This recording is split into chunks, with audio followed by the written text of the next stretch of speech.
A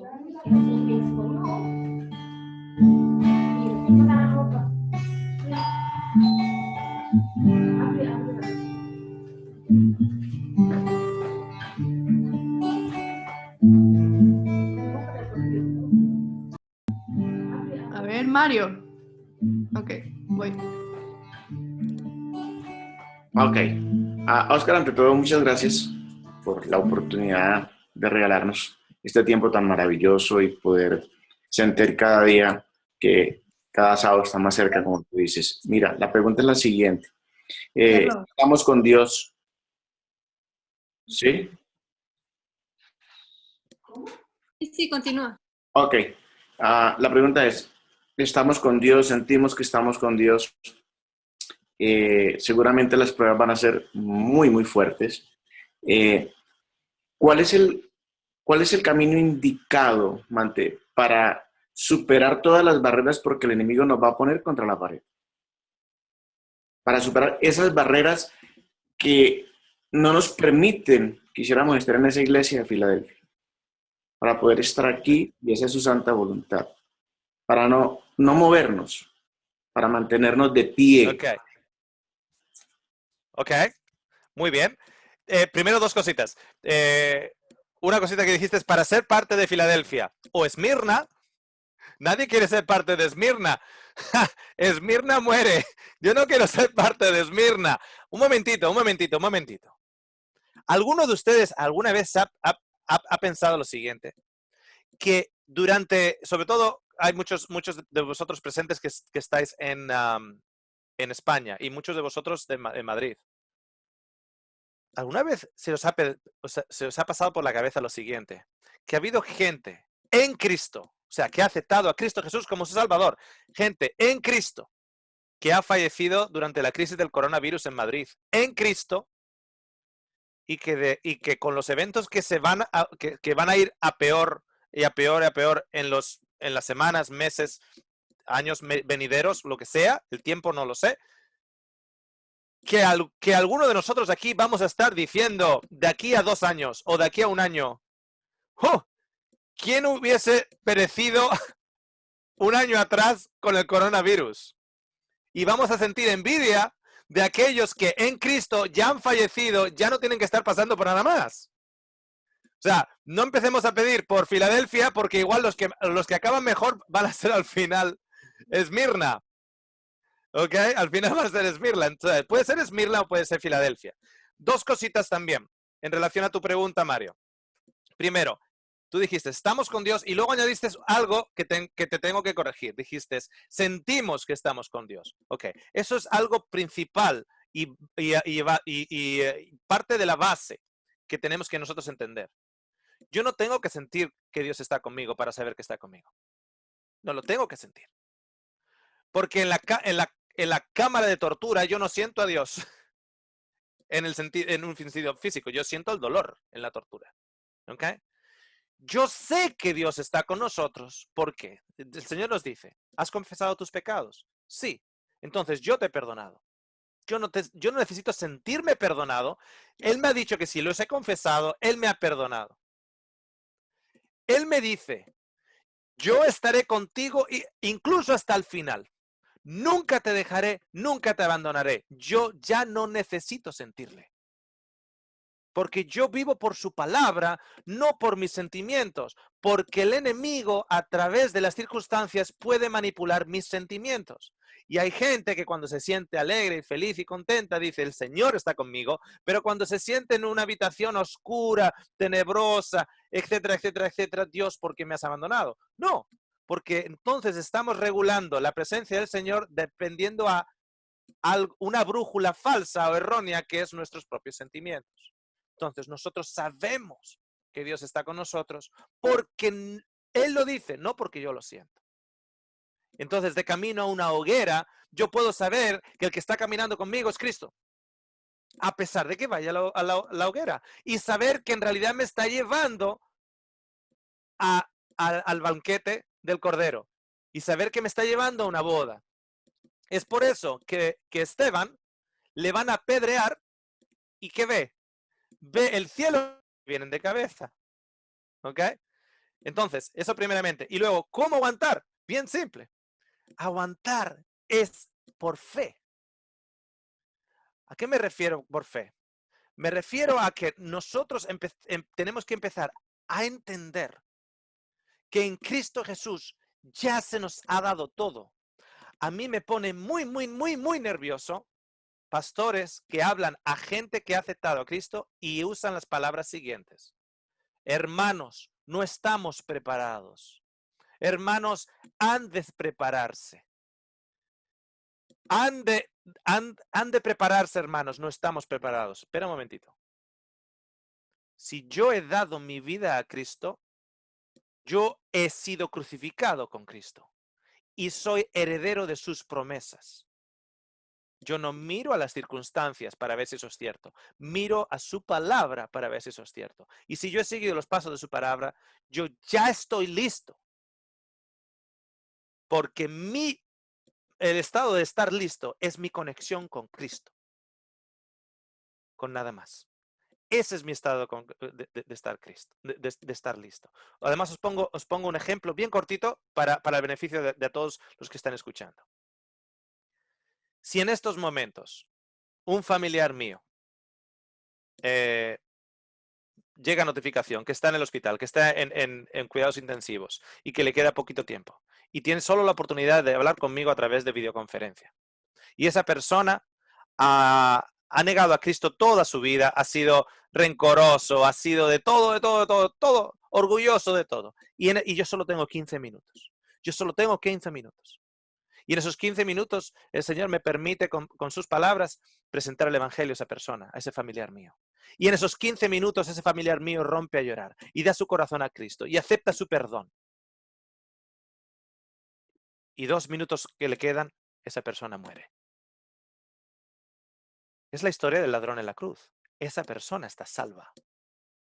Entonces, amigos y amigas, contemplar esto. Si esa persona que por 80 años, por 70 años, por 67 años, ha vivido así, y en los últimos 15 minutos el Señor le puede sacar de las manos del enemigo, en 15 minutos, habiendo arrepentido de sus pecados y aceptando la salvación de Cristo, ¿cuánto más vosotros? ¿Cuánto más vosotros que lo lleváis haciendo 20 años atrás, que lo hicisteis 15 años atrás, que lo hicisteis 5 años atrás, que lo hicisteis 2 años atrás? ¿Cuánto más vosotros? Si esa persona está lista para la vida eterna, ¿cuánto más vosotros? Hemos complicado el Evangelio porque muchas veces como seres humanos nos resistimos a aceptar por gracia su salvación. Y de una manera la aceptamos su gracia y salvación como préstamo y luego trabajamos el resto de nuestra vida cristiana para pagarle de vuelta. Eso en el libro de Apocalipsis capítulo 9 le llama doctrina de demonios. Doctrina de demonios. Nosotros estamos listos aceptando el sacrificio de Cristo. Por eso Pablo decía, predico a Cristo y a Cristo crucificado. Cristo en nosotros es, no será, es la esperanza de gloria. Muchas gracias. Siguiente pastor. pregunta. Siguiente viene para Magno Drite Concepción. Vamos a activarle el chat, el video, bueno, el audio. El video no sé. Ya está activado. ¿Listo? Sí.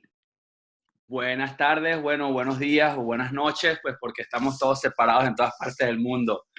Óscar, hermano, muchísimas gracias pues por este evento, es extremadamente importante. Y bueno, nosotros tenemos un poquito de relación fuera de cámara acá, ¿no? Mi pregunta es la siguiente, Óscar. Definitivamente, pues, aunque suene un poquito amarillista, entonces deberíamos estar preparados para la muerte física en este mundo, desde el punto de vista tortura, desde el punto de vista, que nos obliguen a hacer cosas, desde el punto de vista, o sea, porque definitivamente no veo otra escapatoria, ¿no? Si nos negamos al Dios de este mundo, pues nos van a querer obligar y nos van a querer, así como en los tiempos antiguos, pues meternos en la hoguera. Entonces, sería bueno hacer el ejercicio mental de esas cosas. Esa es mi pregunta. Ok. no sé si tanto un ejercicio mental como una... Evidentemente tenemos que sentarnos con el Señor y valorar cuál es nuestra experiencia y centrarnos, como nos decían Colosenses 3, poner vuestra mente, si te refieres a ese ejercicio mental, poner nuestra mente en las cosas de arriba, no en las cosas de la tierra. Muchos de ustedes que están presentes ahí, los que me conocen, han escuchado en la serie Con Dios en el Fuego, el primero de esos 8 programas, el testimonio de mi mujer. Mi mujer, desde el 26 de septiembre del 2018, está durmiendo en Cristo. Entonces, si había algún resquicio en mi persona de aferrarme, digamos, a este mundo, tener en cuenta que una amiga mía me dijo lo siguiente: lo que tú con Verónica teníais como matrimonio, por cierto, en vida 22 años, pero yo sigo contando los años de matrimonio. Que sepan que en los últimos, desde septiembre del 2018, no hemos tenido ninguna pelea. ¿Okay? Yo no he peleado desde el 2018 con mi esposa para nada. ¿Okay? Así que tenemos el matrimonio perfecto. Yo sigo cada 25 de enero, sigo celebrando el aniversario. ¿Ok? O sea, 22 con ella aquí presente. Sigo ahora son 24 con su memoria. Yo sé lo que le dije a mi esposa, que la amaba antes de que se quedara dormida. Para ella ha pasado un instante. Cuando se levante en la mañana de la resurrección, ella se va a levantar pensando que es el 26 de septiembre del 2018. Y yo quiero estar allí. Para mí, en estos momentos, no hay nada más importante que merezca la pena vender y perder ese día. Ese día de la resolución de mi esposa, no hay nada más importante. No hay nada más importante. Entonces, Filipenses 1:21, Pablo dice lo siguiente: para mí, y eso que Pablo dice, yo lo he hecho mío. Para mí, vivir es Cristo, morir, ganancia. O sea, cuando nosotros entramos en un estado en el cual vivir es Cristo y morir es ganancia, el enemigo viene donde ti y te dice, pues como no me adores te mato. Pero estás tonto. No me has dicho que tú conoces la Biblia de arriba para abajo. Se nos ha dicho que el enemigo conoce la Biblia de arriba para abajo. ¿Qué pasa? ¿Que no conoce Filipenses 1:21? ¿Que matar al cristiano es ganancia para el cristiano? ¿Que matar al cristiano es ganancia para el cristiano? Que el cristiano pierda su vida es ganancia para él. Y si no pierde su vida, es pérdida también para el enemigo, porque ese cristiano sigue viviendo por Cristo. Entonces, nos regocijamos. ¿Qué nos puede hacer? Yo no sé cuántos entre vosotros están en esta misma situación en la que voy a presentar, pero si en estos momentos, alguien entra por la puerta con una pistola y me pone la pistola en la mente y me dice, o adoras al falso Cristo, o te volamos la cabeza. Yo en ese momento, yo ya estoy anticipando el abrazo con mi esposa. Porque lo que el enemigo puede hacer con las circunstancias es cambiar las circunstancias. Y si nosotros nos fijamos en las cosas del cielo, nuestras circunstancias no cambian. Pero si nos enfocamos en las circunstancias de abajo, nuestras circunstancias continuamente cambian. Y si yo no estoy viendo la mañana de la resurrección con mi esposa y estoy viendo la pistola enfrente de mi mente, de mi cabeza, el enemigo me está velando mi entendimiento. Alguien me dijo, Oscar, ¿qué harías tú si te cogen a cualquiera de tus hijos y le ponen una pistola ahora ya no eres tú, Oscar, ahora es uno de tus hijos? Cogen a uno de tus hijos, le ponen una pistola sobre su cabeza y te dicen, o tú adoras o le volamos la cabeza a tu hijo. ¿Qué harías tú, Oscar?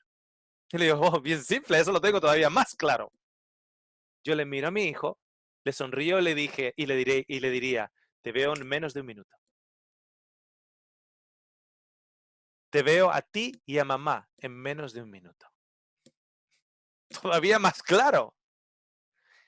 Que no somos residentes de este mundo, somos peregrinos, que estamos de paso, que aquellos que habiten aquí adorarán a la bestia. ¿Ok?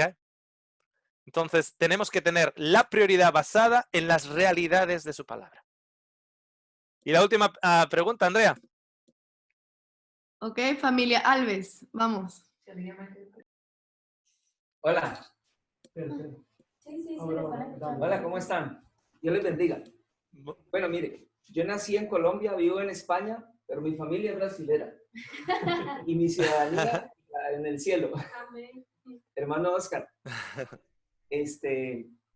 una de las cosas que todas las noches le pregunto o hablo con Dios es, Señor, y mi nombre está anotado ahí en el libro. Y bueno, nadie se quiere perder la vida eterna, ¿verdad? Todos queremos vivir allá. Pero por fe creo que vamos a estar allá todos. Yo tengo una pregunta que dice, ¿cuál es una característica de un creyente sellado para el cielo? Ok. ¿Cuál es una de las características de un creyente sellado para el cielo? Sí. La mayor característica de un creyente se ve en una de las dos iglesias, en Filadelfia y en Esmirna. Cualquiera de las dos tiene evidencia. Primera de Juan nos dice las evidencias, que si tú dices que caminas con él, pero odias a tu hermano, estás engañando. Te estás engañando a ti mismo, te estás engañando al hermano, estás engañando a tu cristiandad, etc. ¿Ok? Si nosotros decimos que le conocemos, no os podéis imaginar la cantidad de veces que yo he predicado en iglesias y he hablado del perdón y salir a la puerta de la iglesia, la congregación salir, darme la mano y siempre hay gente que me dice, ya Oscar, sí, tú dices, para ti es fácil lo del perdón, etcétera, pero tú no sabes lo que mi hermana me hizo y lo que hizo a mi madre. El Señor entiende. Ya no, el Señor entiende que prefieres odiar a amar. Eso claro que el Señor entiende. El Señor entiende que tú en tu ejercicio de tu libre albedrío prefieres agarrarte a ese tesoro que es tu odio para con tu hermana en lugar de ser libre en el amor de Cristo. El Señor entiende. Y como entiende, lo respetará. Como entiende, lo respetará. ¿Cuál es una de las evidencias? Romanos 12 nos dice al enemigo dale de comer. Al que tiene sed de tus enemigos dale de beber. Los dos testigos dicen, en Apocalipsis 11, de los dos testigos dice que aquellos que son enemigos de ellos, de los dos testigos sale fuego de la boca y los consume. Y dice, uy, fuego de la boca. Claro, porque fíjate lo que dice Romanos 12. En Romanos 12 dice lo siguiente, que al tu enemigo le das de comer y le das de beber, porque de esa manera pones ascuas de fuego sobre su cabeza, para que no repagues mal por mal, sino repagues bien por el mal que te hicieron. Porque en el libro de Cantar de los Cantares, capítulo 8, el amor es manifestado como un fuego que no se puede apagar. Por eso se dice de Dios que es un fuego consumidor, porque su amor no se puede consumir. Cuando nosotros tenemos el nombre de Dios escrito en nuestras frentes, una de las cosas que nos damos cuenta es que nuestra batalla no es en contra de carne y sangre. Tú ve un cristiano que tiene una batalla contra carne y sangre y te das cuenta que es un cristiano que ha sido engañado en sus prioridades y en su enfoque.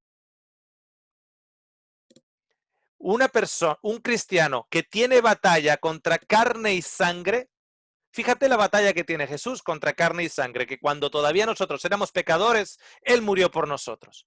Fíjate la batalla que tiene Jesús contra carne y sangre, que cuando está en la cruz y todos los fariseos lo están crucificando, dice, Señor, perdónales porque no sabe lo que hace.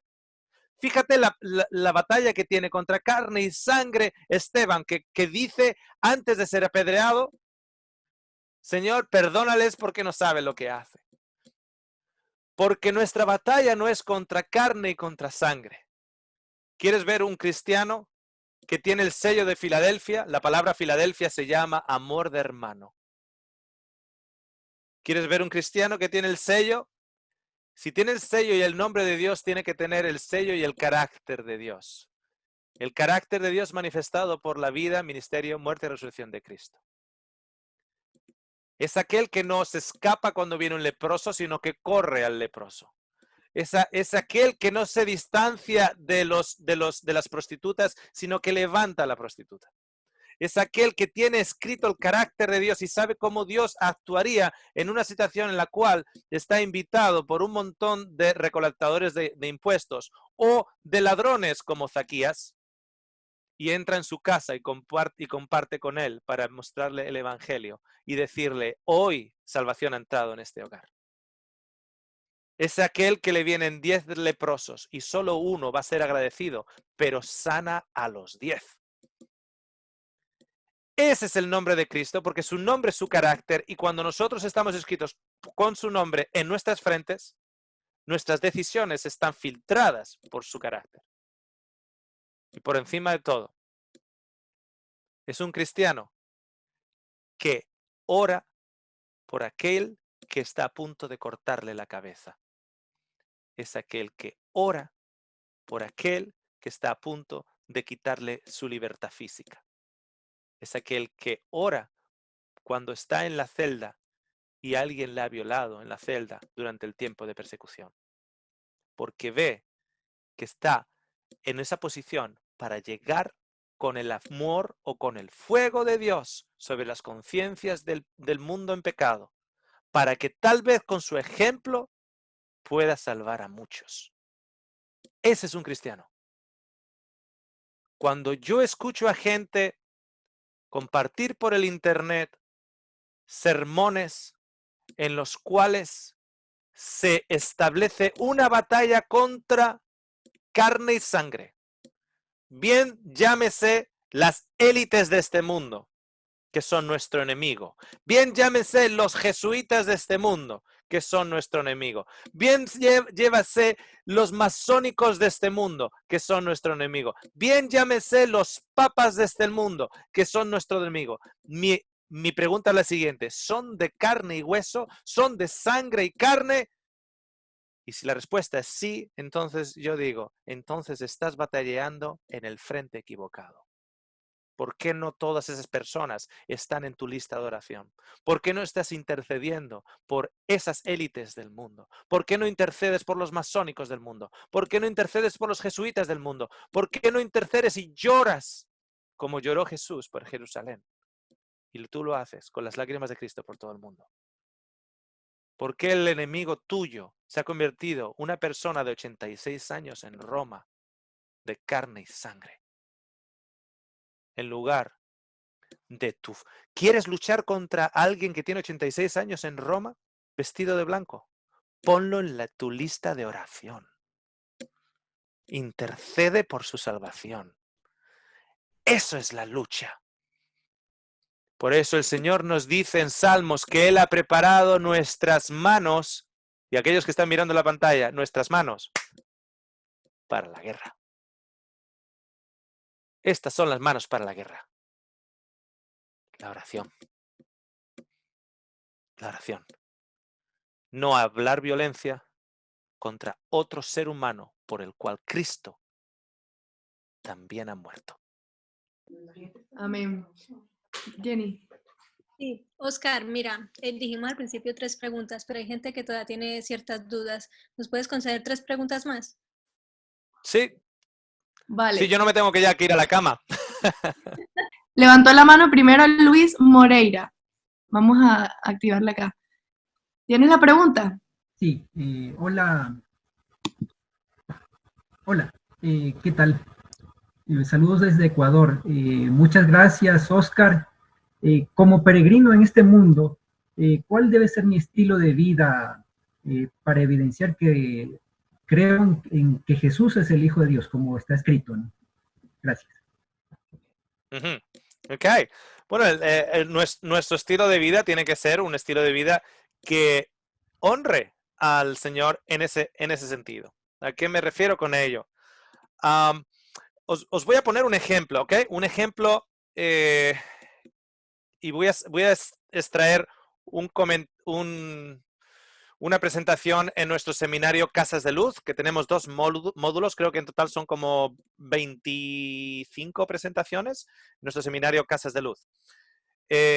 Ahí mostramos cómo en el Antiguo Testamento tenemos un tipo o una sombra, y el Nuevo Testamento se convierte en un antitipo o una manifestación real de esa sombra. Entonces, en el Antiguo Testamento tenemos a Aarón como sumo sacerdote. La manifestación verdadera de esa imagen, de esa sombra, es Jesús, nuestro sumo sacerdote. Luego tenemos los hijos de Aarón como sacerdotes, los hijos de Aarón como sacerdotes. En el Nuevo Testamento, Pedro nos dice que todos somos sacerdotes reales. En otras palabras, todos aquellos que han aceptado a Cristo son hijos de Cristo, son hijos del sumo sacerdote. Muy bien. Entonces, una pregunta me comentaba recientemente, una persona me decía, ¿cómo es posible que, por ejemplo, Nehemías era el copero real del rey en Medo-Persia, era el copero real, lo que significa que su trabajo era probador de todo aquello que se servía antes al rey, para que si hubiese alguien hubiera puesto un veneno, ese era el trabajo del copero real. Si alguien habría puesto un veneno, pues para que el copero muera y no el rey. ¿Okay? Ese era el trabajo del copero real. Asegurarse que el rey no iba a ser envenenado. Entonces, evidentemente, el rey no estaba bebiendo jugo de zanahorias, vamos, ni jugo de remolacha con zanahorias y apio. El rey estaría bebiendo vino alcohólico o vino con grados de alcohol, ¿ok? Y había además maneras para subir los niveles de alcohol bien altos. Entonces, tenemos a el copero real Nehemías, que tiene que probar el vino antes de dárselo al rey. Entonces, esta persona me hacía la pregunta, ¿cómo se puede decir que yo me tengo que abstener de beber alcohol cuando tenemos una persona como Nehemías que está bebiendo alcohol? Le digo, bueno, vamos a hablar de la sombra o el tipo y el antitipo o la manifestación de ello. Tenemos a Aarón como sumo sacerdote. El antitipo tenemos a Jesús como sumo sacerdote. Ahora, los hijos de Aarón son los sacerdotes, los hijos de Cristo son sacerdocio real. Perfecto. Y yo le decía a esta persona, evidentemente hay evidencias claras que no podemos ignorar en el cual en Israel se bebía alcohol. En Israel se bebía alcohol, o sea, no podemos ignorarlo. ¿Okay? El hecho de que haya, por ejemplo, consejo para que nos hiciera en ciertos instantes, ya por defecto nos indica que sí había esos casos. Sabemos que Noé se emborrachó. ¿Okay? O sea, hay evidencias incluso antes de la formación de Israel. Pero yo le decía a la persona lo siguiente. ¿Tú crees que en nuestro sumo sacerdote ya no es Aarón, sino es Cristo? Y me dice esta persona, sí. Le digo, ¿tú crees que los hijos de Aarón ahora son representados por los hijos de Cristo y somos nosotros, tú y yo, sacerdocio real? Y me dice, sí. Y le digo, pues ¿sabes qué? Si bien es verdad que en Israel sí que había consumo de alcohol, había un grupo que no consumía. Y ese grupo eran los sacerdotes. Entonces me dice esta persona, ok. Digo, efectivamente, si tú te llamas sacerdote o hijo de Jesús, tienes que mantener tu mente lo más clara posible para poder tener la oportunidad de discernir. En mi pueblo, en Mondragón, hay el primer viernes de octubre, se llama el día de Marichu Cajoy. Es el día de los borrachos. Y vino sale de las fuentes, y vinos, tú abres las fuentes y sale vino, y las personas beben vino de las fuentes, etcétera, etcétera, etcétera. En Marichu Cajón Cajoy en esa noche, todos van vestiditos súper elegantes, con corbatas, con trajes de novia antiguos, etcétera, etcétera. Súper bien. Todo alrededor de las 7 de la tarde. Para las 4 de la mañana, alguien ya ha perdido la corbata, ha perdido la chaqueta, han perdido un zapato. Y para las 4 o 5 de la mañana, hay lo que se llama las carreras de calzoncillos. Las carreras de calzoncillos son tenemos la calle Herrería. En la calle Herrería de Mondragón es la carrera de calzoncillos. La idea es, te quitas los pantalones y corres, no sé si son 100 metros o lo que sea, en calzoncillos. Eso solo se puede hacer en Mondragón a las 4 de la mañana en Marichu Cajoy. ¿Por qué? Porque están borrachos. Porque si estuvieran sobrios no lo harían. Entonces, como queremos ser lo más sobrios posibles. No para ser salvos, sino para que nuestro testimonio no haga caer a otros e incluso no nos haga caer a nosotros. Entonces, ese debería ser nuestro estilo de vida. Un estilo de vida que no sea incluso privarnos de cosas que son inofensivas, pero que ante la presencia de otros que son igual más débiles en la fe, para que ellos no caigan por su debilidad en la fe, nosotros ante su presencia nos abstenemos de esas cosas, aunque en sí no sean ni malas ni buenas. ¿Ok? Eso debería ser en todo momento nuestro énfasis. Glorificar al Señor y ayudar a nuestro vecino. Ok. La otra pregunta la escribieron por el chat y era, ¿podría aclarar el concepto de los dos testigos? Margaret Hernández lo pone. Ok, el concepto de los dos testigos. El concepto de los dos testigos es, primero, se les llama los dos olivos. Por cierto, los dos olivos, según Zacarías 4, nos da la interpretación de lo que son. Son los ungidos, aquellos que reciben el Espíritu Santo. Recuerda que de un olivo se saca el aceite. Y el aceite es una representación del ungimiento del Espíritu Santo. Entonces, son aquellos que reciben el Espíritu Santo. Son aquellos que reciben el Espíritu Santo aceptando a Cristo como su Salvador. En el libro de Salmos nos dice que los árboles son personas, como simbología. En Salmo 1 dice, serás como un árbol plantado sobre las orillas de las aguas. De hecho, Nabucodonosor mismo fue representado como un árbol en Daniel 4. Hay muchas partes en la Biblia donde un árbol simbólicamente representa a un hombre. Okay, entonces, ahora son dos olivos, pero evidentemente son los ungidos. Hay más de dos personas. Son los ungidos, pero le da un árbol en particular. No le dice que son un roble, no les dice que son un ciprés, le dice que son un olivo. Sabemos, por ejemplo, que los 144.000 están en el monte Sión. Ok, ahora quiero que prestéis atención. Si tienes tú muchos olivos, porque no solo son dos personas las que van a testificar, sino que tienes muchos olivos, y los tienes todos en un monte, ¿con qué acabas?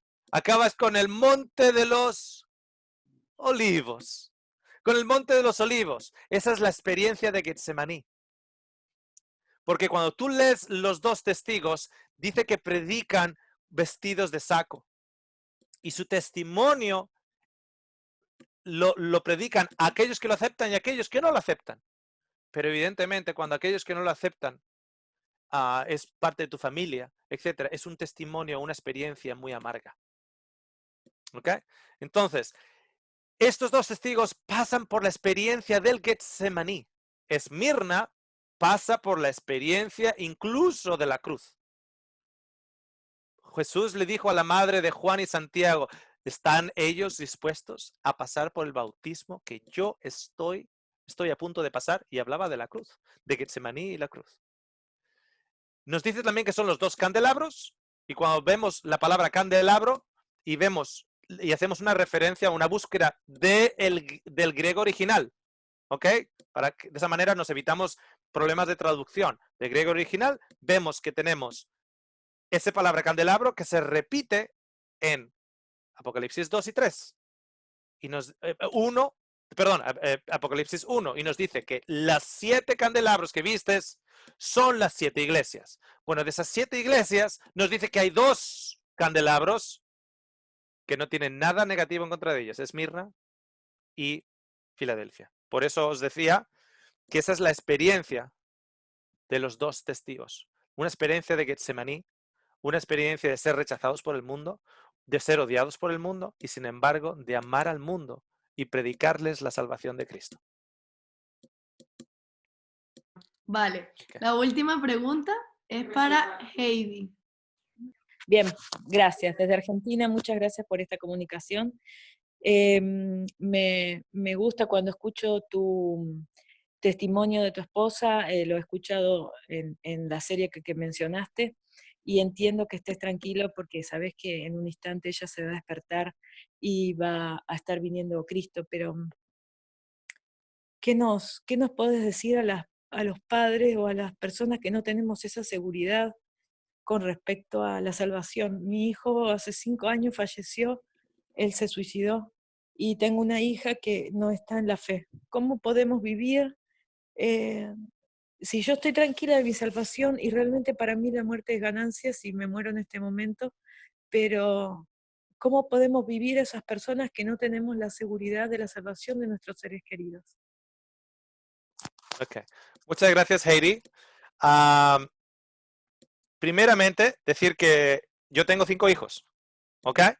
5 hijos. Mi hijo Nicolás se bautizó hace un tiempito atrás. Mi hija Eva también hace un tiempito atrás.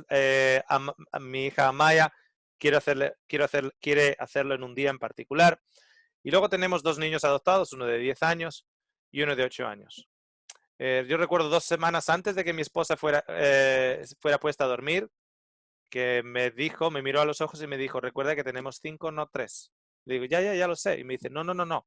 5, no 3. O sea, tenemos 5 hijos, no 3. O sea, los 2 adoptados, el de 10 y el de 8, los 2 rubios que le llamo, los 2 Golden Retrievers que yo les llamo,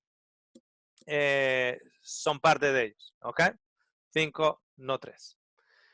Entonces, yo tengo esa misma seguridad a pesar de que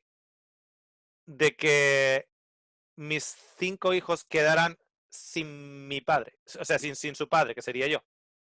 Porque yo tengo una seguridad en la cual el que ha empezado acabará. El Señor se ha puesto sobre él mismo la responsabilidad de empezar y acabar. En Isaías 49, 25 dice que Dios contendrá contra aquellos que contengan contra ti y salvará a tus hijos. Yo leí eso, le dije, ok, Señor, yo no tengo que seguir las evidencias para ver si mi hijo está salvo o no. Yo tengo que seguir su promesa. Te voy a poner un ejemplo, Heidi, y para todos aquellos que escuchan.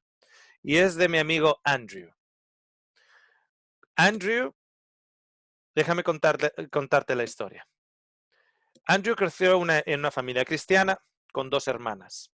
Él era ganadero, bueno, creció en una familia ganadera de lechera, en una lechera en Nueva Zelanda.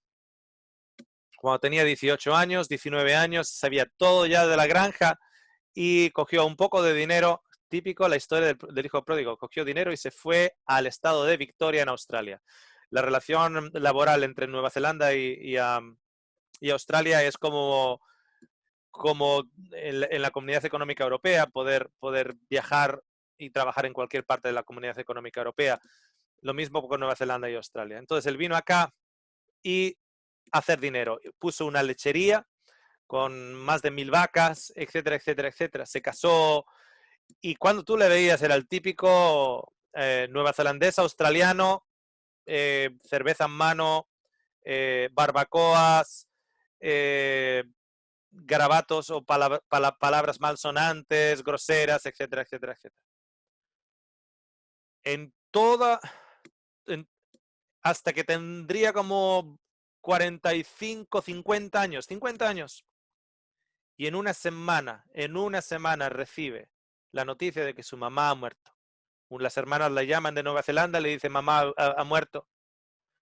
Prepara para venir, te esperamos, ven para el funeral. Según él reservó el ticket de avión para ir al funeral de su madre. En ese proceso le llama a la hermana y le dice, papá ha muerto. O sea, en el mismo momento iba a ir al funeral de la madre y del padre, no tuvo la oportunidad de decir adiós, no tuvo la oportunidad de decir nada. Llegó allá, con sus gafas oscuras, al funeral. Y ahí estaban sus dos hermanas. Sus dos hermanas que siempre fueron agarradas de Cristo, nunca dejaron a Cristo. Él regresó a Australia. Enojado todavía más con Dios. Nunca había pisado una iglesia desde los 18 años, desde que ya no se le forzó a hacerlo. Nunca más. Y ahora ya tenía 50 años. Y dice que un día estaba recogiendo la granja y estaba tirando cosas que no le valían en una pequeña habitación que tenía ahí. Y cogió un libro y ese libro era la Biblia. Y cogió la Biblia y la tiró al remolque donde iba a llevar todas las cosas que estaba llenando, todas cosas viejas, etc. Y tiró la Biblia dentro. Dice que algo le dijo que fuera a mirar. Y cuando fue a mirar, la Biblia estaba abierta en la parte inicial donde alguien te pone la dedicatoria. Donde te pone la dedicatoria. Y la dedicatoria era la dedicatoria de la mamá. Y Andrew cuenta cómo él mantuvo esa Biblia no porque era la Biblia, sino porque tenía las palabras de la mamá. Y la mamá le había dado esa Biblia cuando tenía 8 años. Él no guardó esa Biblia porque era la Biblia, sino por las palabras de la mamá. Y como sabía que si mantenía esa Biblia, su esposa le iba a dar problemas, cogió y metió la Biblia en el armario donde tenía la escopeta, porque sabía que su esposa nunca se iba a meter ahí. Llegó la época de primavera y empezó a cortar el pasto para hacer el silo, que es el silo y estos rollos grandes que se le pone un plástico y se fermenta la hierba verde. Y fue a poner el cricket. El cricket es como el béisbol, pero se escucha mucho aquí en Australia. Y él sabía que era la emisora número 3. Puso la emisora número 3 y apareció un predicador predicando. Y él se creía que era el ABC, la radio nacional australiana, y decía, ¡oh! A este predicador lo van a cortar rápido en la radio nacional. Y resulta que se hizo todo el prado cortando y no le cortaron a este predicador. El caso es que al día siguiente fue otro prado, puso el cricket y en lugar del cricket apareció otra vez el mismo predicador. El predicador era Doug Batchelor. Y empezó a dar vueltas y vueltas y vueltas. Y dice, oye, ¿cómo? Dice que se fue al bar ese mismo sábado, se fue al bar y dice, oye, qué increíble que el ABC tenga un predicador ahí por 3 horas predicando y no lo corten. Y nadie en el bar lo estaba escuchando. Nadie en el bar lo estaba escuchando. Empezó a llevar la Biblia de su madre en el tractor. Y ponía el tractor en piloto automático y iba leyendo los versículos que el predicador iba diciendo. Resulta que después de un tiempo, llega a la casa, después de un tiempo, de unas semanas, meses, llega a la casa y la esposa le había dejado una nota, lo había abandonado. Sé que estás estudiando la Biblia, no quiero saber nada más de ti. Y después de no sé cuántos años de matrimonio le dejó. Empezó a ir a una iglesia y en la iglesia dio con un mecánico. Y ese mecánico es el mecánico que le hacía el servicio al tractor. Y el mecánico le confesó que cuando una de las veces que fue a llevar el tractor a hacer el servicio, le cambió la emisora y le puso la emisora Faith FM. FM de fe. Le cambió la emisora, por eso no podían contar el cricket. Estaba yo en una iglesia y prediqué el testimonio de Andrew. Andrew ha invertido todo su dinero en poner emisores de radio de baja frecuencia para todos los pueblos de Australia. En estos momentos ha invertido más de 150, el precio de 150 emisoras de radio en toda Australia, porque quiere ver a sus padres, quiere ver a sus seres queridos y quiere ver al Señor. Y estaba yo comentando en un sermón la historia de Andrew. Y me invitaron a la casa, o invité yo a la casa a un pastor que estaba ahí en esa iglesia escuchando mi sermón. Y cuando llegó aquí a mi casa, me dice, ¿te puedo hacer una pregunta? ¿Este Andrew se apellida tal y tal? Y le digo, sí, se apellida tal y tal. Y este pastor se puso a llorar. Y me dice, yo fui pastor por 10 años en Nueva Zelanda. Y en una congregación había un hombre y una mujer con el mismo apellido. Y me decían que siempre esperaban ver a su hijo Andrew que regresara al Señor. Que se había ido a Australia a poner una lechería al estado de Victoria y se había vuelto totalmente abandonado de la mano del Señor. Y que si fuera posible en este mundo, que lo pudieran ver, pero que si no, que descansarían en el Señor, sabiendo que un día, en la mañana de la resurrección, su Andrew sería la respuesta de sus oraciones. Y este pastor en mi comedor, en la mesa de comedor un sábado, llorando diciendo, increíble, Oscar, ¿te das cuenta, Oscar? Oscar, ¿te das cuenta? Los padres nunca lo vieron. Los padres nunca lo vieron.